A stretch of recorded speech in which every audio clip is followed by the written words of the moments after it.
48 anyos na babae tinangay umano ng malakas na ragasan ng tubig sa ilog sa Bawang, La Union. Naritong report. Idinaan sa social media ang panawagan ng anak na si AJ Gurion na mahanap ng kanyang ina na si Adeline Gurion na nawala sa kasagsagan ng pananalasa ng bagyong Karina at Habagat sa barangay Orayong, Bawang, La Union kahapon July 24. Kwento ni EJ, nagpunta sa likod ng kanilang bahay ang kanyang ina para silipin ang antas ng tubig sa ilog. Pero hindi na siya nakabalik. Nawala si mother ko, sir. Malakas po yung ulan, tapos diretso din po kasi yung tubig sa ilog po. Yung bahay po namin, sabi lang po ng ilog.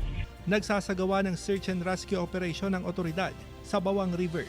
Pero pahirapan ang operasyon dahil patuloy pa rin ang buhos ng ulan. Nagaling namin lahat na makakaya namin siya para mahanap to. Sa tala ng PDR-RMO, isa pang 64 anyos na lalaki mula sa barangay Halug East sa Tubao ang nawawala matapos matangay ng agos sa ilog. Patuloy rin siyang pinaghahanap ng otoridad.